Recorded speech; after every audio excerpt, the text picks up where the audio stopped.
Good evening, good evening, good evening. What is occurring? Welcome to a midweek special. The Flower Hour has been taken over by the 1927 pod. As I mentioned to the members who are tuning in, Rob's got some family commitments. He's tied up now, maybe until the weekend. So, I hope everything's all right with you, Rob. If you're tuning in or you're catching up with this, we'll catch up later on in the week. But tonight I am joined by my co-host, Mr. Rhys David Evans. How are we? Absolutely fucking dying. Absolutely dying, but... Yeah, you've been a bit rough under the weather, but now. Yeah, I caught something in the middle of the wall, I think I did. And it's killing me. Dirty place, yeah. Dirty place. Dirty, stinking place. Doesn't help stuck in a car with a dirty Millwall fan either. I know. 4 hours back. Could feel the anger coming off him like after that 97th minute equaliser. Yeah, obviously we haven't. I don't think we've done a pod since then, have we? So no, because obviously you've been rough as well. So we talk a little bit about obviously the derby. I know me and Rob covered it off, and obviously Si's done bits as well. But it'd be nice to have your take on it. And then obviously we'll talk a little bit about obviously a new signing today. We'll dive into the comments, the guys in the chat and things, and then we'll have a little look at Leeds then on Saturday. So let's go back then. Let's travel back in time to Derby Saturday. 2-1. A little bit squeaky bum time towards the end, mate, wasn't it? But a massive 3 points for us, really. I think we should have won that more comfortable as well. I thought some of the chances we had, Ashford, 6 yards out, it's harder to miss and score, but to be fair, I thought we were good for our money, to be fair. And we've always had that sort of squeaky bum time with Sport and Cardiff. So it's good to see the team stay strong and see the game out. Yeah. Because there were other times we crumble, but we didn't. We stayed strong and, again, massive 3-pointers. Yeah. I think Ashford is...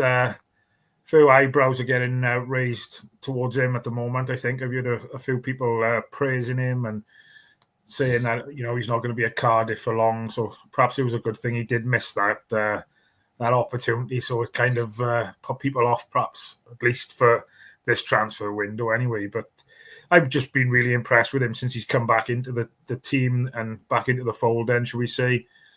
Obviously, he's been well documented previously, and I think we've talked about it before that he had issues with Wales in the 21s and issues with his attitude. But since he's been back in the mix, mate, you can't knock his performances, can you? It's changed the way we play. Like again, that ball goes on the out wide now, and he's just up and down our wing. His defensive work is brilliant as well, but as a defender, you can't. How do you stop him? If he cuts inside, you can get the ball in the box. If you show him the outside, he'll take the ball past him with the ball in the box. He's a nightmare to defend against. You just can't read him. I think he doesn't know what he's going to do with the ball until he's doing it. And again, the players like that feel us as well. Do you mean? Just absolutely feel us. And we've lacked that for so long. He's one of our own. He's a local boy, Cardiff fan as well. And I think when the same as like Ruben Caldwell, I think I know he's in a bit of a dip in form at the moment, but. I don't know. I think the fans get behind their own a little bit more than perhaps they would somebody else. Do you think that? I do, but I think he helps the cause as well because he's a player that gets you off your feet. If you are sitting down, you're going to stand up when he gets on the ball because he's going to run at defenders. He's going to make things happen. And it's been a while since we've had a winger that does stuff like that. So, to be fair, I like his work ethic, and he's not afraid to track back and defend either. Yeah, that's been a big issue for some players coming through. Like, some of the youngsters we've had, our previous managers criticised a few of them for not working hard enough. But I think the partnership with him and Rhys have got on the right-hand side has been absolutely top-notch. It's tracking back, offering support, looking for the overlap, making the runs. I think it's been brilliant. Yeah. And Rhys for me has probably taken over. Now Callum O'Dowd has had a couple of games off injured. I think he's taken over player of the season for me so far. Again, I said at the start of the season, I don't know why we've kept him. I don't know what we're going to do. Why is he there? To be fair, he's proved me wrong. He's absolutely nailed that right back spot down his own. Like, he is Mr. Dependable. And if someone beats him, he doesn't stop. He busts a gut to get back, and he gets in a position to block the shot, to block the cross. He's there ready to close him down, press him, put him under pressure. He's just, the work rate is everything you want from a player. I guess this is what the Cardiff fans have grown to love, is them kind of players. And it's just good to see we got one again now, especially in the relegation fight we're in. Yeah. Yeah, 100%. Just going back to the Derby game, Eboe Adams, I don't know how much of the game you actually watched, because I know you worked on that Saturday, but the Derby fans absolutely loved him Saturday. And, you know, I think the Cardiff players flew into him a couple of times. He went down injured a couple of times. But I think you've got to do that, haven't you? Especially with players who are coming back to Cardiff. Coming back to a former club would probably raise their game, I would imagine. And they didn't leave anything out there for him, to be fair. Did he play centre-half for him as well on the weekend? Yeah, he was kind of. I think they're really struggling, and Curtis Nelson's out. They've been struggling in the back, but you know, I don't think they're the worst team we've seen at Cardiff, and I'm surprised again they are where they are, because I don't think they were terrible. Go on. I think it's probably a case of they know he's a midfielder playing in the centre half. Target him, he'll make a mistake, and I think that's probably why they tagged him rather than just deputy next Cardiff. But about the worst teams I've seen play, I think one of the worst teams I've seen us play this season is Luton. And I know Luton beat us 1-0 at their place, but they were dreadful. They offer absolutely nothing. And I thought for a team that's just come down, spent big money as well. Took Mark McGuinness off us. We pumped Plymouth 5-0, but I thought Plymouth had a bit about them. I know we beat Pompey 2-0. They had something about them as well.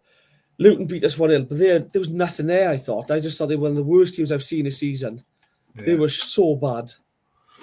Obviously, I know Portsmouth are playing Millwall tonight, so if anybody's in the chat can keep us updated. I think it was 1-0 at half-time to Millwall. I don't know, would you prefer a point tonight? Or I think if Millwall win takes 6 points clear from us, I think. But I don't know if a point would be better, to be honest. For me, I'm not bothered about the teams above us. It's the teams below us. As long as they keep losing and we keep winning, I think we'll create our own gap and we'll drag ourselves away from it. We shouldn't rely on other teams to do it for us. We should be doing it ourselves. Yeah. But yeah, I don't know. 1-1 probably was better, but you don't want popular teams like Pompey picking up points. You want them to get sucked into it and get dragged down. Yeah, agreed. Obviously, we talked a little bit about it before we come on live. The Hull fixture has now been rearranged for Wednesday, the 26th of Feb, I think it was. Yeah, that's the one. So that's on a Wednesday night. And I think we was talking and I said, kids are off half term. Do kids for £1 again. What's the club going to lose? Like, kids are off half term. They can stay up late, get to the football, just try and pack it out as much as we can. It won't happen, but you never know. It's a good chance as well for the club to do something, because I know Watford was kids for £1, and that was a midweek game, wasn't it? And because it was the one that got cancelled due to all that wind and that, wasn't it? But it wasn't that packed there. That game wasn't. But that was a school night. He's thinking that here's a better chance to do it now. Get it down, get the place packed, get it bouncing. It's a big game for us. And the lights as well, massive crowd. Get the old pyrotechnics going, the lights flashing, and that'd be awesome atmosphere, wouldn't it? It would. This is why I don't like the 12:30 kickoffs, because we had Swansea 12:30. I know we pumped them 3-0, and they were probably the easiest team we played this season. An absolute joke they were. But we got Bristol City coming up now, 12:30. I don't know, it's just me, but I much prefer 7 o'clock kickoff on a Saturday night compared to 12:30. I think when it's dark, it's bouncing, the atmosphere is better. It's not the same in the early morning kickoff. I get on. Yeah. Right, let's dive into the comments and say good evening to some of our followers. Lots of green names. Jayden, good evening, buddy. Martin Ryan's in. Good evening. Rhys, good evening, buddy. Vincent Taylor, good evening. Oh, come on. Paul, part of the furniture. As always, he's always here, isn't he, Paul? Martin Ryan, he was talking about being involved in the game Saturday. I guess that's the new signing. We'll talk about a little bit more about him in a minute. Need to play 90 minutes instead of 45. Evening all, hope everyone's okay. Graham, I've been so impressed by his strength. I think he's talking about Cian Ashford when we was talking about him. Louise, nice to see you back in the chat. I haven't seen you for a while. Hope all is well. Yeah, there's lots. We'll keep on going back and forth. Pull that one up as well. Under 18s gave the Jacks a good kick in last week. I think 5-0. I think it was. Yeah, as I say, 5-0. But before we move on and talk about any more Cardiff stuff, I think we got to. It's only right that we've got to talk a little bit about that team down in that little town down west. I don't know what's going on down there, but that ship is sinking quick, I think, buddy, isn't it? Well, I did see that their captain, Mark Grimes, doesn't like playing in white anymore. He wants to play in blue. So he's asked to go to a club that plays in blue. And now Coventry have come in for him. He wouldn't come into our side. He won't fit in our side. And I would just way too good for him. But yeah, it's all falling apart in there. I read a report earlier the ownership or whatever getting death threats now. They have by fans, and that's got to be a laugh, finding it. A bunch of peg sellers trying to send a death threat to you. It's going to take about 3 weeks to get to you for starters. After that, it'll be nicked by someone for fire. Yeah. No, jokes aside, I think it's you don't want to. I know it's the Jacks, right, and banter aside and stuff like that. You don't want to see any clubs going. Struggling. As long as they finish below us, I don't give a toot really. But I just worry long term is that money's going to go as well, because obviously at the moment they share the ground with the Ospreys, don't they? The rugby team. I think they're finishing. That ends the season, I believe. Yeah. So I don't know how much money they lose from that, but yeah, it's not looking good down here for them. I think there's been rumours and things today that Sheffield United or Bristol City have come in for a shithouse of a defender they got. I can't remember his name now. Rhymes with Rob's favourite drink, I think. Carlin. Yeah, I would love to see them go down, get relegated, fall apart, become nothing. I would.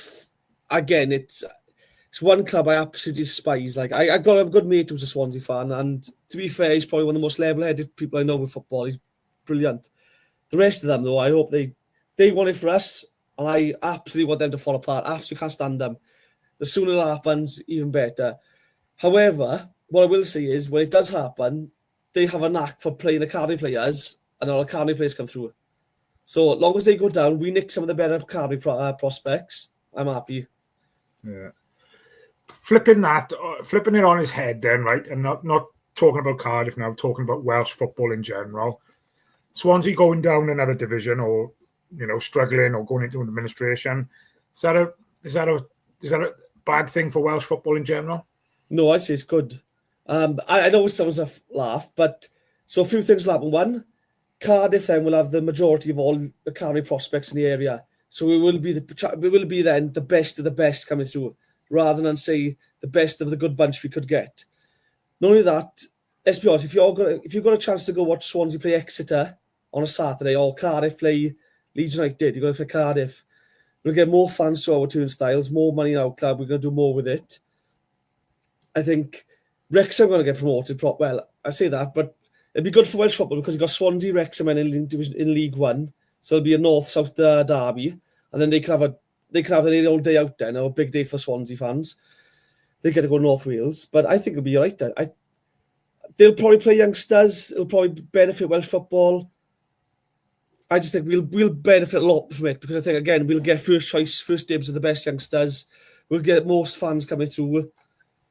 It's the same with the Premier League. The Premier League, a lot of floater fans will go watch them in the Premier League rather than come see us. For your Championship, the League One, they'll come to us, and that's massive for us, that is. I don't as much as I hate them as well, same as you, right? I don't want them to go down, because I love the derby days as nerve-wracking as it is, and the butterflies it gives you on derby day I just love it. But you never know, do you? I would much rather the Derby Day be a FA Cup round 3 tie against League 2 Swansea City fighting relegation against Premier League Cardiff City, and we can smash them 7 or 8-0 and can absolutely pump them. And then they are 7 fans. Well, they can't count, so they call them 7. There's about 6 there. They can go back home in the caravans and enjoy the day out. Then they can say they've been to Cardiff, seen a real stadium, seen a real team play.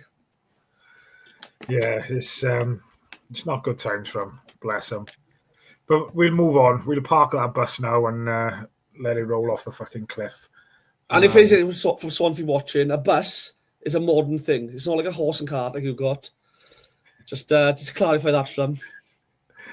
Oh, you're fucking on one tonight, you know. I've missed you, but I've missed it, honest. But yeah, you know, looking at it, we're only 3 points. I think they're 1 place above us now, aren't they? Yeah.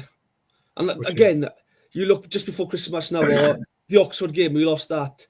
They were flying high. It's amazing what 2 or 3 weeks can do for a team. You know, you pick up 1 or 2 wins on the road, or whatever, pick a point up on the road, win a game at home, all of a sudden you're in mid-table. Yeah. It's absolutely wild this season. Every season we say it, but for me, this is the best division in the world for me. No other league in the world comes close to the excitement of the championship, how tight it is like.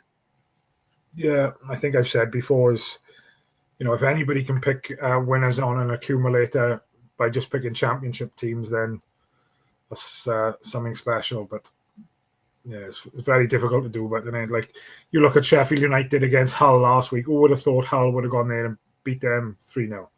Exactly. They're splashing the cash as well, mind they? I don't know. I know they sold Philogene for a good few million. They sold Greaves for 20-odd million.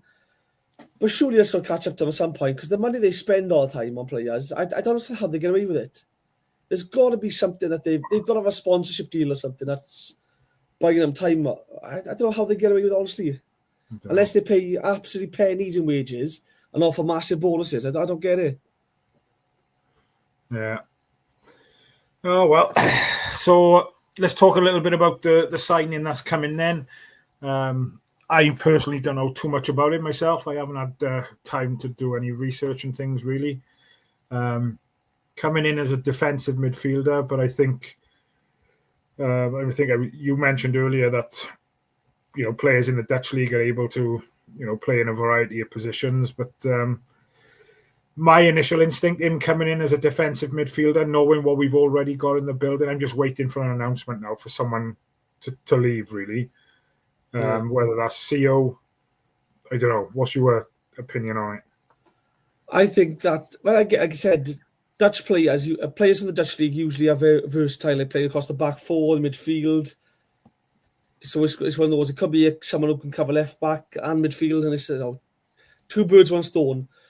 Yeah, I think he also says he can play at a more advanced position in midfield. He says so.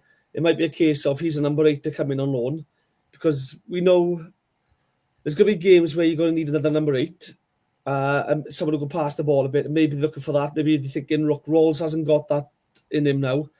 He might need to be rested, or he's struggling with injuries all the time, so we need extra cover. But I am dreading the headline now saying CEO's left. I'm not going to lie, I'm dreading seeing that.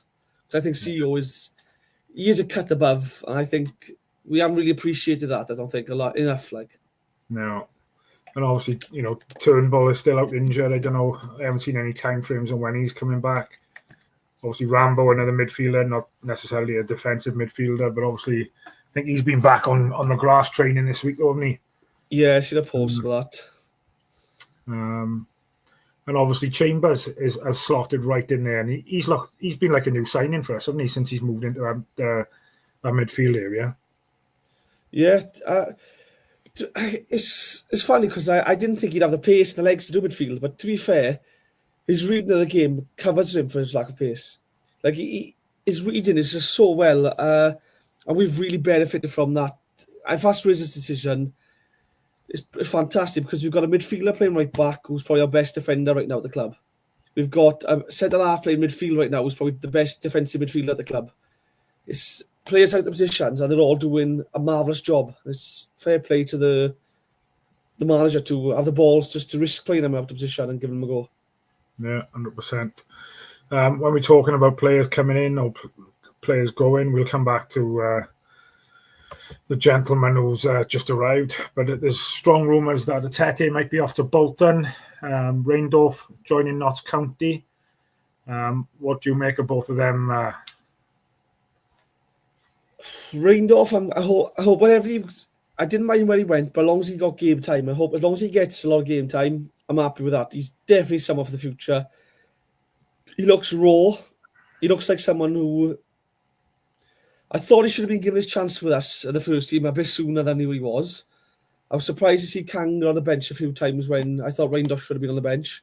I know we did break through towards the end and he got injured, but Atete, though, I'm not exactly sad to see leave. I mean, again, I know we've seen the stuff with Mate Day, and just to say, I don't agree with anyone giving a personal abuse to players. You could say you don't think they're good enough. I agree, play things like that, that's fine, but to give personal abuse direct to someone like that, I don't agree with. I don't think Atete is good enough for us or the Championship. I think he's had 3 years, at the club now. The last 2, he was leading the front line. 4 goals, 5 goals. He's clearly way off it, and I think we've all seen how bad we've been this season, and if Robinson can get 11 goals, it shows that a decent finisher can score. I just don't think he's got in him. I think League One club for him, club like Bolton's massive. There'll be a different kind of pressure for him. He might flourish, he might sink, but I wish him all the best, honestly. Yeah, keep the Cardiff. If you tried, you give your best, it's all you can ask for. It didn't work out. It's best we all just walk our separate ways, I think. 100%, but 100% agree with you. I wanted to just touch upon you said there about Callum Robinson. I think he's on 11 or 12 goals. I think he's on now. The transformation in him as well. And I know we've talked about this a number of times as well, but he just seems to have got that, I don't know, bit between his teeth. His body language is different when he's scoring goals and his celebrations and after games when he's acknowledging the crowd and things. I just think is a complete different player. There's a different person there, isn't it? I just think he actually loves being there now again. Well, you just hope he's not doing it to play for a contract. And then if he gets a contract, he goes, I've got it now, I can settle down. You hope he's just, you hope that something's clicked in that camp now. And I think there was clearly a problem before January. I think there's certain players in that dressing room, I think, got a poison on the club. And I think we've both heard stories about certain players and the attitudes and stuff at the club. And I think now they're no longer involved in amongst the training with the first team. I think there seems to be a breath of fresh air amongst the most of them now. Certain players seem to get along, having a laugh together. I think it took till January to move some along, I think. So, but yeah, long may Robinson's form continue, because we've said for a while he's the best finisher at the club, and now to see it, I mean, his 2 goals against the Jacks, he shifts his body onto his left-hand side to take the keeper out of position and puts the ball in the opposite corner. I mean, that's a proper striker's instinct, that is. That's the proper poacher's finish, like. And then he took his goal well against Derby on the weekend. I don't know what the keeper was doing, parrying it straight back to him. I thought that's career suicide for a keeper, that was.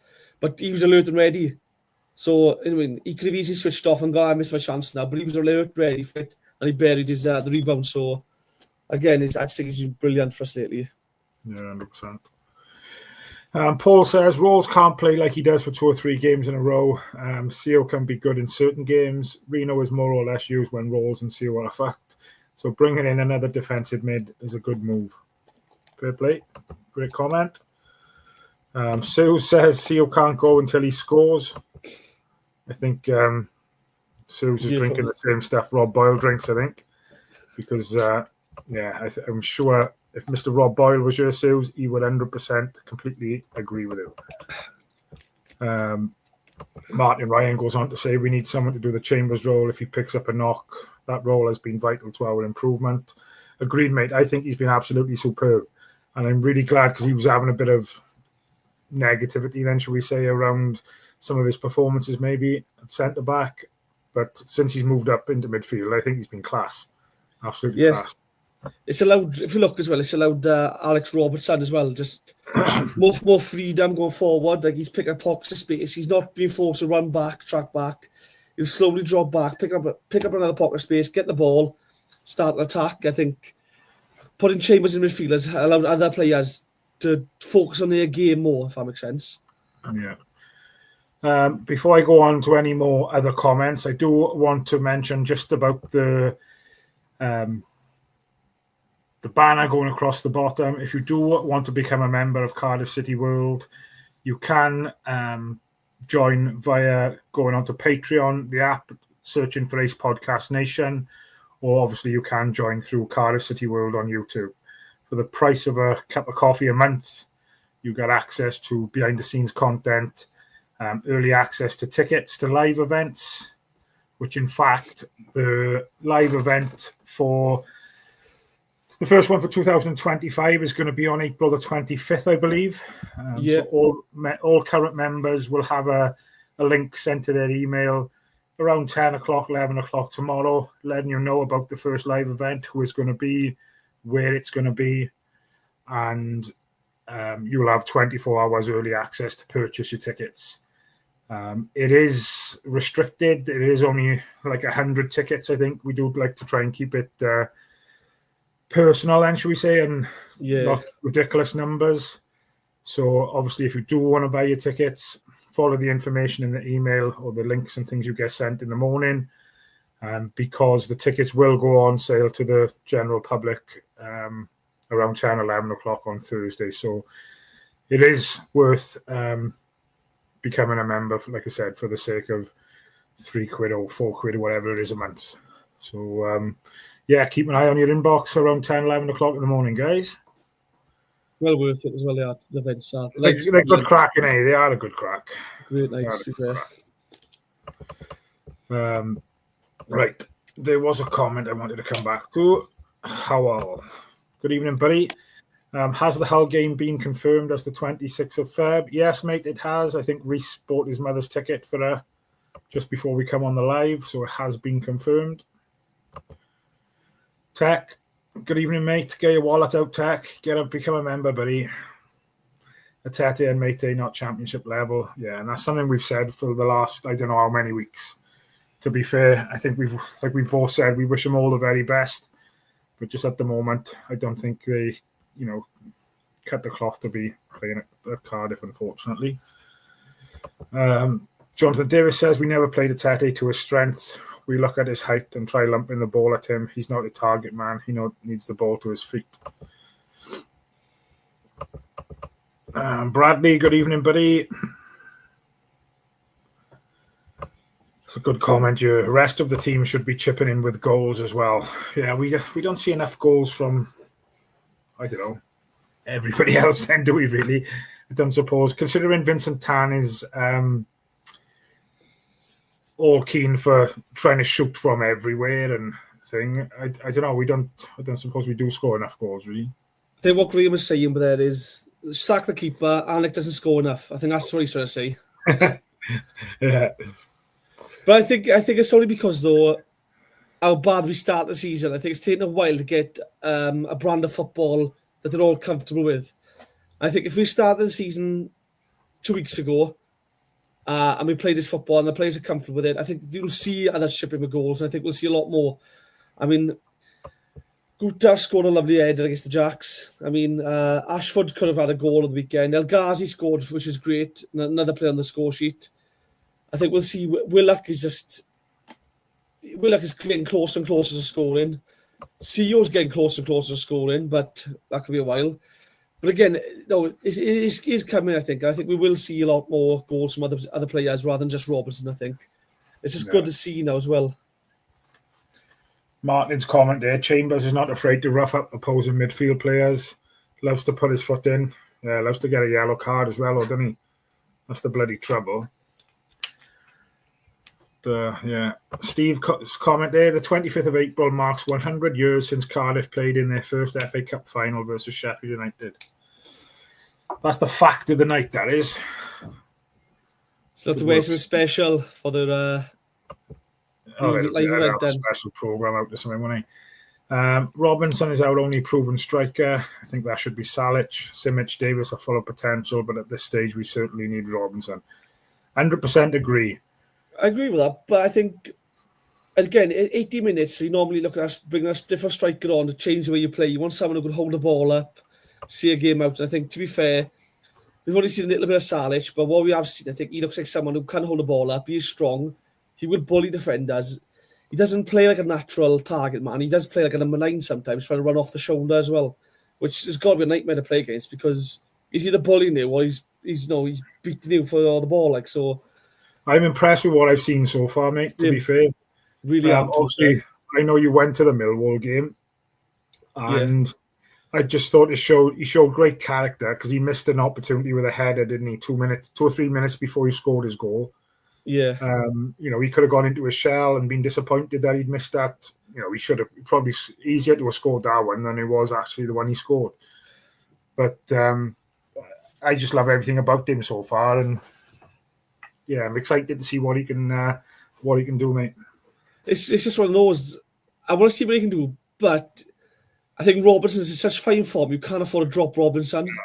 So do you think they can play together then, and be a successful unit together? Yes, but the Robinson will have to play as a 10 for that to happen. I think long gone are the days of the 4-4-2. I think the only way you're going to really affect the partnership now is a 4-4-2. I don't think we can play with a back five, wing backs, back 5. That doesn't work for us. We get overloaded in midfield, we do. So the only way them to play together is if Robinson either plays off the left as an inside forward or as a 10 and Salic plays the striker. Because I just don't see... Again, I don't think we play 4-4-2 otherwise. It's good to see us have options off the bench now.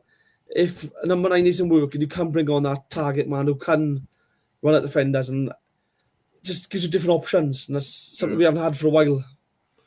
No, agreed, mate. Agreed. Martin Ryan goes on to say about, I love the way Salic attacks the 6-yard box. What did Paul say? Paul says, we have missed a player in midfield who can give a bit to the opposition. I think he's obviously talking about Chambers. Salic looks really good, strong, aggressive, and already got a goal too. Salic looks like he has a high ceiling. Robinson is not a 10. His passing is shocking. See, if you watch him, he plays like a false 9, and Robinson does for me. He drops deeper into midfield to pick the ball up, and he links others into play, but he makes runs from deeper into the box and stuff. So he's like a false 9 anyway. So he could play as inside forward, not as a modern 10 then, but inside forward behind the striker he could play, I reckon. Yeah. Right, this is an interesting one. Perry NG's goals have dried up. We haven't seen enough from set plays this season, polar opposite to last season. So there's a couple of things there I wanted to pick out on that one. Perry NG against Millwall, then, I think his header or cross in set up the goal for Salic. And I just think, he hasn't really... Again, body language, I don't know why I do look at body language so much, but that goal hit the back of the net and the camera panned, and that's all you could see was NG get up off his feet as quick as he could, and he's straight over there. Go on. He looks rusty though. He doesn't look at it. His determination and work rate is fantastic, but there's a few passes he was making, and you're thinking, "Come on, son, you can't be doing better than that." Yeah. But again, to be fair, man, the Millwall game, a lot of them looked off it anyway. I don't know if the flu had ravaged the camp or something. I think it had, to be fair, and I think Joe Bagan didn't play Saturday because of it and stuff. Robertson was struggling. Darland was at one point the ball went out. Darland got bullied off the ball, and the fans are tuning in. And Darland was wiping sweat off his face, heavy breathing. He looked like he was going to be sick at one point. I just thought the fluid got to him, so I don't know if it was just that, and they're all playing through win. If that's the case, fair play. They put a shift in, 2-0 down, and to get back into a game like that, because it's not an easy place to go. He's probably still sweating the blinking booze out of him from Saturday night, I expect, but after beating the Jacks. I did do a few of them in peppermint afterwards celebrating. Oh, bloody happy days, isn't it? Happy days. All for it. What was your opinion of playing Perry NG at left back Saturday against Derby? We know we can do it. I don't know. Again, I don't know if he's playing with injury or something, but he does seem to struggle with the knee. Yeah. I don't know if it's a case of this is the same Perry we've always had, and Reno's that good. We've got something to compare him with. I don't know if it's that or if he's playing through injury or But Yeah, something's changed. let's be honest. For 2 or 3 seasons, that right back position was Perry's, wasn't it? No, there was nowhere near him. Nowhere near him. But like you said, now Reno's there and he's making that position his own. I think, perhaps, is Perry's nose getting put out of joint? I don't think it is, to be honest. He probably looks rusty because he's not getting as many minutes as he's used to. I think it was a big call playing him at left back Saturday. Obviously, Joel Bagan pulled up with the sickness or whatever. Young Louis Giles come on the bench. But I think I talked about it with Rob on Saturday night. There was a couple of opportunities Saturday where he could have played the ball down the field to Willock. I think he was playing on the left, but he kind of like played the ball and sliced it straight off his foot type of thing. And I was thinking if you had a left-footed player, then there's more chances that we've got to attack him. Like. Yeah, I do think we missed the boat, I think, in the summer. We were all saying Corey Dramer was available. He could play left back, he could play right back, he's got pace, and the way we wanted to play, and we started playing, he'd have been brilliant for. But you can't look beyond Reno right now. I think for me right now, Reno's the best right back in the league, and he's only right back. If he doesn't make team of the league, team of the season or whatever it is, the end of the year, like if he doesn't get that right back position as his own, something's wrong because he's been absolutely fantastic. Honestly, he's most consistent player for me in the league right now. Yeah, here's a great comment. You love this one. Has the club finally got a long-term strategy in place? The last few windows have shown that we're aiming to bring in younger players, which is great to see. Happy with the current window so far. What's your thoughts on that? I'm happy with the window. I don't think the club got a plan in place, a proper plan. I think we're bound to start going younger because we've had too many older players with injuries and then leave on free. And I think it was always going to be a cycle of youngsters and then 1 or 2 older players. So I think that's fine. I don't trust the club or the board in decision making because, again, we got 13 players at the contract this summer now and we have no idea if the talks have been held. Rhys has said himself that he's spoken to the club about which players he wants to keep, but we don't know if the board of the club have even approached the players. Rhys doesn't even know if he's going to be here next season because he's got the job until the end of the season. So again, I don't think the club know what they're doing. I think they're just waiting for things to happen and then they panic decide, I think they do. And I can see that happen again. I think March, April time, look at last year, Bullock was doing fantastic last year. We could all agree. Mid-table with the team we had, I know some of the football was bad, but mid-table with what we had. And we waited until June to give him a new deal. And you're like, at that point, you're thinking, right, we could have missed out on players for this now.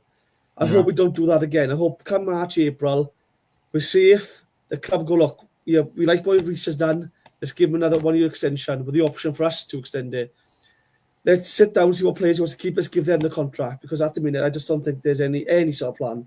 It's just wait to see what... Like you said, I think you said it before we went on live, the fact, like Callum Robinson, is he going to sign a new contract? Is he not? Is he not going to sign it until he knows if Rhys is going to be staying? There's so much uncertainty is bonkers, isn't it? That's the thing. Like you might have said earlier, you might have said to Robbo, here's a contract, we'll sign it. I will, but is the manager going to be here? Oh, we don't know. Well, I want to sign it then. That could be happening. We have no idea. No. But the annoying thing is, and again, it's the same thing we have all the time, is there's no communication from the club. We don't know if they've spoken to players or contract renewals. We have no idea because they just won't tell us. Yeah. They'll wait until the next panic meeting and then tell us they're going to improve the communication, but they just won't communicate to us when we ask them to it. So I just don't think there's a plan there. No. I just wanted, before we dive on, I know we mentioned about Perry NG playing left back. Martin goes on to say, it's so hard for a right-footed player to play left back. He stuck to his task. Jonathan goes on to say, Perry NG looks extremely uncomfortable at left back. You can tell it's not his position. He hates using his left foot. Most of his touches were bouncing out of play. And then Paul goes to say, in NG's defence, that hip injury is a painful one. There are only so much painkillers injections can do, but I remember Rhys saying they have to manage it unless he may need an op. And just to go on record and say, I'm not scrutinising Perry NG. I thought he done a great job there for us. But I just, if you've got a left back on the bench who's used to playing that position, that was my only thing. Like I said, Perry NG I think is brilliant and has been for us for the last few seasons. But that was just my point I was making. NG is not the player we all know from the past 2 seasons. I'd try Rolls if needs be at left back versus Leeds. He did well versus Blackpool. He's done it a few times. He did last year as well. He went in left back. He did. The only problem was they did target him because they put pace on one side. And no offense, against Leeds, they put Dan James there. I love Rolls, but if you're playing someone like Dan James, he's going to look to get the ball into space and just beat him for pace every time. So you got to be careful with that. There he is. Rob Byler just poked his nose in. Unionbert. The football under bullet was dreary to the point of boring. Millwall still holding on. 1-0. Not long to go. I'm guessing I might have finished now. Tech goes on to say, I felt playing out from the back was starting to creep back in, but we binned that method again. Alnwick looks much more comfortable that way. Agreed. So here's a question for you then, Tech. Obviously, with the players that we've got in the current squad, if Matey's not playing, lumping that ball up then to the likes of Robinson, like O'Dowda's normally pretty good in the air. Obviously, we've been missing him. I just feel by doing that, going back to that method, and I hate playing out from the back. I'll put that out there as well. But I just feel like we're lumping the ball up, but 9 times out of 10, they are winning that first header, allowing them to win that first ball. I don't know what your thoughts are on it, Rhys, but I don't know. I suppose, when Salic comes on and it happens, he's winning them first headers again. I think late on that you see that more, but normally in the game, I think Alex's distribution is so well. He pings a chest height to the Dowda normally on the left hand side. No, his spot right to Dowda on the chest, bang, and it's gone. He gets the ball. I think the best thing is he gets the ball from the back line into midfield like that, and then we get the ball down to play it. I'm all happy with that. I think we've seen in the FA Cup Horvath. I don't think he's confident kicking the ball out. So he passes it 2 yards. And that's straight away under pressure. The FA Cup against Sheffield United. Alnwick, he gets the ball, bang, over the top of the front line, over the top of the midfield, and we get down, we start playing. I'm happy with him doing that, I won't lie. I think we play good football. We do play tiki-taka passing sometimes, but it's only from the midfield we do it. We don't do it from the back no more. Do you think his distribution could be quicker or should be quicker at times? I think he sees it, but I don't think the players after. I don't think the players are aware. The amount of times I've seen players at the back to the keeper, walking into position, and I think if you were looking right now, you would have seen the ball was ready for you. Like it's frustrating. Same with throw-ins. If you watch the throw-ins, there are times our players turn it back to the throw-in taker and looking to walk away, rather than someone run to make space. It's frustrating. But yeah, why haven't we got a long ball specialist? I know O'Dowda can do it sometimes. I wouldn't say he's overly long, but you see so many people come to Cardiff and the games we've been to watch and things have long ball throw-ins, and it's like another corner, isn't it? Yeah. I just think, you need to get Rory Delap, sign him up on a blinking 12-month contract and get a couple of other players working on long balls. Like got us some back for a few months. Yeah. Got us a lovely long throw, to be fair to him. Yeah. Andy Legs looks like he's in his 20s, mind. Doesn't age a day, have you? Get him on there. Still have him playing left back, but for us, if we... he was quality, but when he... Absolute rock solid at defence. Fair play to him. Graham says the first half versus Derby, the ball was in the air more than the pitch. Yeah, it was a bit grim in the first half, mate. But I suppose you look for a reaction in second half, and that's what, where I looked at it and thought, they've gone in, he's done whatever he's done, they've come out, and bang, we scored them 2 quick goals again. And, he got the reaction out to the players that obviously was needed. I didn't like the last 10 minutes. I hated when we were back against the walls at times. But like you said, we could have probably been 3, 4, 5-0 up with some of the chances we had. But it wouldn't be the Cardiff way if we'd done it that way. But would it? Yeah, agreed. Well, there is a wrong way. It's called the Swansea way. So just a heads up, just so you know, like. Wintle came on for Millwall tonight. Apparently, he's not coming back, but is he? I think this proves he's not coming back. The fact we've signed this Danish player, probably Ajax or whatever country. I think it's Danish or Norwegian player from Ajax. I think the sign of him proves. I think he's played with the. I'm not sure if you've seen the videos, but he was saying how much he was talking to Darland before coming and stuff. So little things like that, is where you've got to be tapping into players as well, seeing it. And I seen something the other day about social media now and why managers shouldn't be on social media liking players' posts and things like that. I don't know what your views are on it, but I think times move on now. Technology's there. If you can, I don't know. What's your thoughts on it? My thoughts are, Rhys should wait till 3 a.m, get drunk and send love hearts to Messi to even get him to Cardiff.